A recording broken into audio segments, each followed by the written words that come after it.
യാത്രക്കാരുടെ തിരക്കനുസരിച്ച് യാത്രാക്കൂലി കൂട്ടാനും കുറയ്ക്കാനുമുള്ള തീരുമാനവുമായി KSRTC അന്തർ സംസ്ഥാന പാതകളിലാണ് ആദ്യഘട്ടം നടപ്പിലാക്കിയത്. യാത്രക്കാരുടെ തിരക്കനുസരിച്ച് യാത്രാക്കൂലി നിശ്ചയിച്ചിരിക്കുകയാണ് KSRTC. അന്തർ സംസ്ഥാന പാതകളിലാണ് ആദ്യഘട്ടത്തിൽ ഇത് നടപ്പായത്. ഓരോ ബസ്സിലെയും ബുക്കിംഗ് നിരീക്ഷിച്ചാവും നിരക്ക് നിശ്ചയിക്കുക.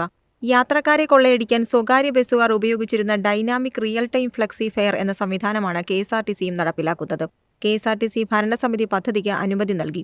ഡിസംബർ 25-26 ദിവസങ്ങൾ 2300 രൂപ നിശ്ചയിച്ചിരുന്ന പുതിയ വോൾവോ സ്ലീപ്പർ ബസ് തിരുവനന്തപുരത്ത് നിന്നും ബംഗളൂരുവിലേക്ക് 1400 രൂപയാണ് ഈടാക്കിയത്. അവസാന ദിവസമാണ് മുൻ നിശ്ചയിച്ച നിരക്കായ 2300 രൂപ കുറച്ചത്.